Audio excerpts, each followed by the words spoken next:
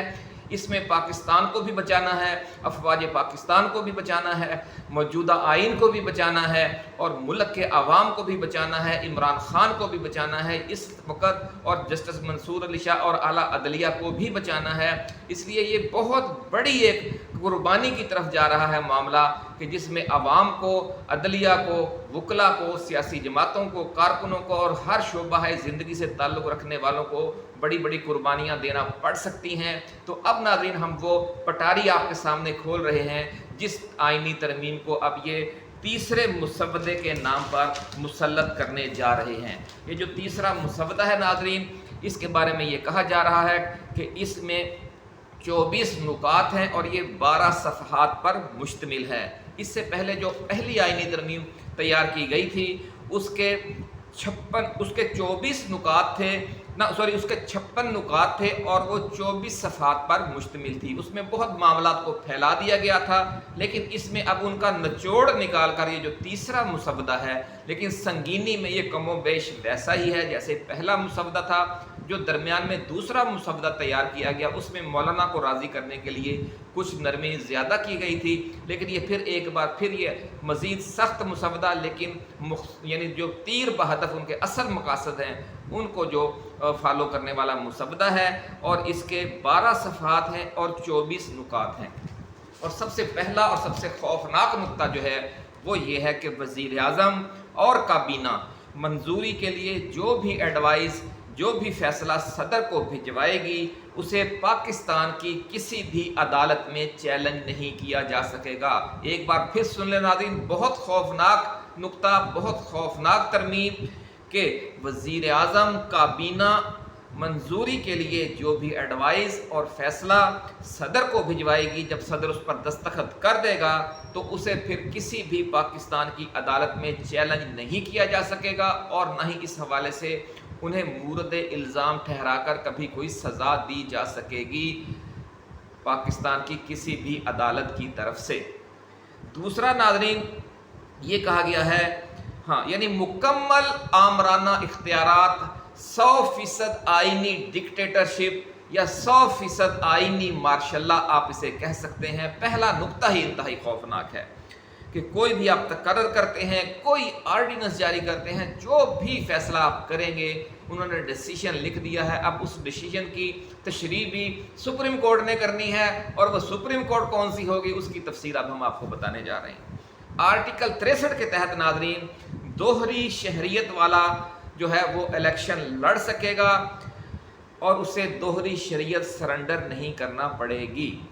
پہلے یہ ہوتا تھا ناظرین، جو سابقہ موجودہ قانون ہے اس ترمیم سے پہلے جس وقت تک رائج ہے، کہ اگر آپ کے پاس دوہری شہریت ہے تو الیکشن لڑنے سے پہلے آپ نے دوہری شہریت سرنڈر کرنی ہے، کہ جناب آئیے میں سرنڈر کر رہا ہوں، دوہری شہریت میری ختم کر رہا ہوں، اس کے بعد اسے الیکشن لڑنا پڑتا تھا۔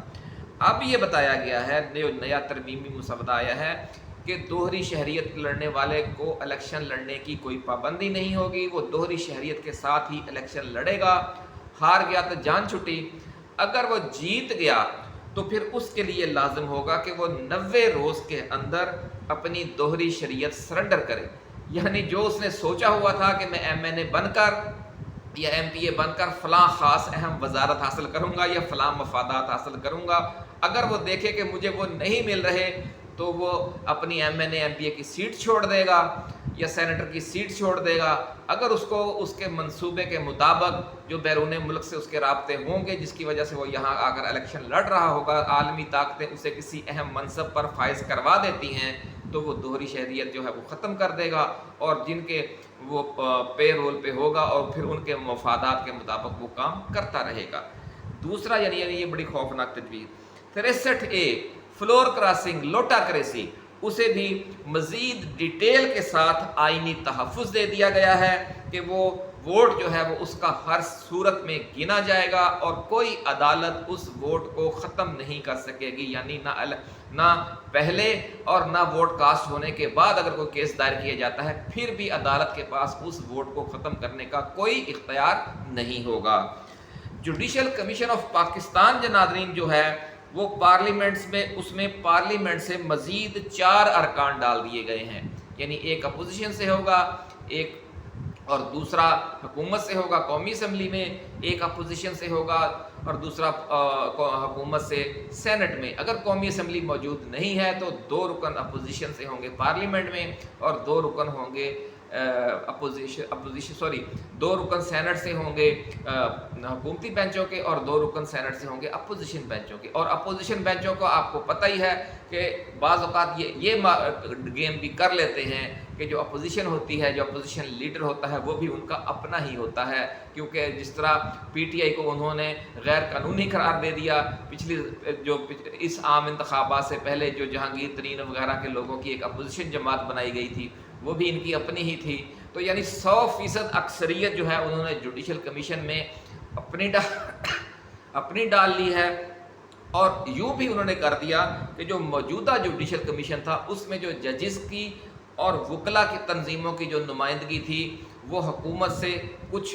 بہتر تھی، لیکن اب کیا ہوگا کہ جب 4 MNA اور سینیٹر مزید اس میں آ جائیں گے تو جو ان کی عددی اکثریت ہے وکلا کی اور عدلیہ کی وہ مزید کم ہو جائے گی، اور جوڈیشل کمیشن تو اس وقت بھی حکومت کا کٹھ پتلی ہے لیکن اس میں پھر مزید اکثریت ان کی ہو جائے گی، تو اس سے آپ اندازہ لگا سکتے ہیں کہ یہ کیا کرنے جا رہے ہیں۔ اب یہ جو جوڈیشل کمیشن ہے جس میں انہوں نے اپنی اکثریت مزید یقینی بنا لی ہے، مزید اس میں گارنٹی حاصل کر لی ہے کہ وہ اب کسی بھی صورت میں اپوزیشن اس میں مداخلت نہیں کر سکے گی، یعنی اس پر قابو نہیں پا سکے گی، کیونکہ وہ مکمل طور پر اس میں انہوں نے گارنٹی کر لی ہے کہ وہ اس میں اکثریت حکومت کی ہی ہوگی۔ تو اس کے بعد اس کے اختیارات کیا دیے گئے ہیں وہ سن لیں۔ اب حکومت اور پارلیمنٹ کی مرضی کے ججز ہائی کورٹس میں تعینات ہوں گے اور سپریم کورٹ میں آیا کریں گے، کیونکہ یہ سارا کام جوڈیشل کمیشن نے کرنا ہے، اور سپریم کورٹ کے جو اس حوالے سے جو پر ہیں وہ پوری طرح کاٹ دیے گئے ہیں۔ نئے چیف جسٹس کا تقرر کرنے کے لیے ایک اسپیشل پارلیمانی کمیٹی قائم کی جایا کرے گی، یعنی انہوں نے اس چیز کو نا اس پہ ایک لبادہ اوڑھنے کے لیے جمہوریت کا، یعنی کام پھر یہ حکومت نے ہی کرنا ہے، لیکن یہ بظاہر یوں نظر آئے گا کہ یہ جناب پارلیمنٹ تقرر کر رہی ہے اس چیف جسٹس کا، چیف جسٹس آف پاکستان کا۔ یہ واردات کیسے ڈالی جائے گی؟ وہ یہ ہوگا کہ سپریم کورٹ سے کے جو 3 سینئر موسٹ جج صاحبان ہیں ان میں سے کسی ایک کا بطور چیف جسٹس آف پاکستان تقرر کیا جائے گا۔ یہ جو کون یہ تقرر کرے گا؟ یہ 8 ارکان قومی اسمبلی سے ہوں گے اور 4 ارکان سینٹ سے ہوں گے، لیکن یہ ارکان اس طرح نہیں ہوگا کہ اگر 8 ارکان قومی اسمبلی سے ہیں یعنی 4 اپوزیشن سے ہوں گے اور 4 حکومت سے، اور اگر 4 سینٹ کے ارکان ہیں تو 2 اپوزیشن سے ہوں گے 2 حکومت سے، ایسے نہیں۔ اس کی فارمیشن کیا ہے؟ اس کی فارمیشن میں ہی ساری واردات ہے کہ اس میں جو تناسب ہوگا اس میں نمائندگی کا 8 سیٹوں میں اور 4 سیٹوں میں، وہ جس طرح ریزرو سیٹیں دی جاتی ہیں کہ جس جماعت کی قومی اسمبلی میں یا سینٹ میں جتنی اکثریت ہوگی اسی تناسب سے ان کے ارکان ان 8 ارکان میں شامل ہوں گے،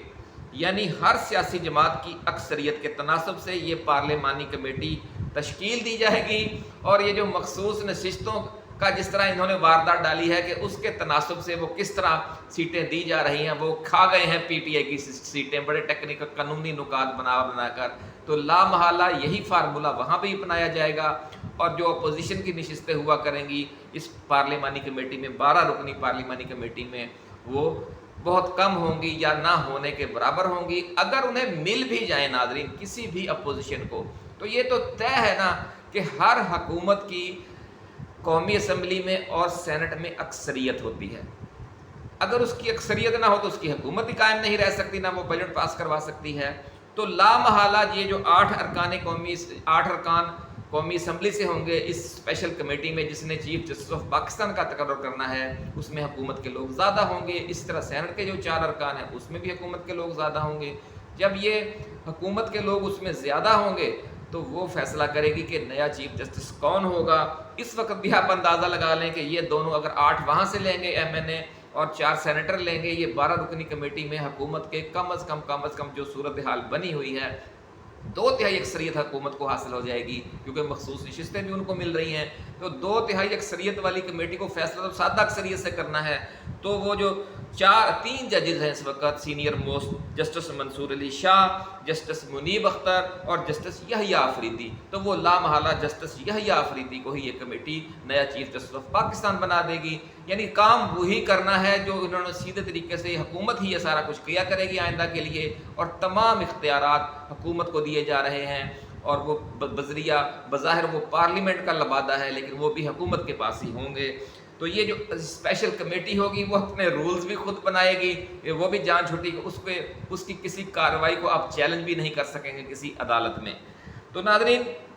سپریم کورٹ ایک اور اس میں خوفناک واردات یہ ساتھ رکھی گئی ہے کہ یہ جو اسپیشل کمیٹی ہوگی وہ سپریم کورٹ اور ہائی کورٹس کے ججز کی پرفارمنس کا جائزہ بھی لے گی، اور اگر کسی جج کی کارکردگی سے وہ غیر مطمئن ہوگی تو پھر وہ ایک ریفرنس جو ہے وہ سپریم جوڈیشل کونسل کو بھجوا کر اسے ہٹانے کا عمل ہے وہ بھی انیشیٹ کر سکے گی۔ یہاں بھی حکومت کی اکثریت ہوگی، اور جوڈیشل کونسل میں بھی کمیشن میں بھی انہوں نے اپنی اکثریت کا پکا انتظام کر لیا ہے، ویسے تو پہلے بھی اکثریت ہے۔ تو یوں آپ سمجھ لیں کہ اب ہائی کورٹ کے جس جج سے ان کو خطرہ ہوگا اس کے خلاف ریفرنس بھجوا کر اس کو فارغ کر دیا جائے گا۔ جس طرح اس وقت ہائی کورٹس کے ججز مسئلہ بنے ہوئے ہیں، اس مسئلے کا انہوں نے پھر یہ حل نکالا ہے۔ آگے چلے جناب،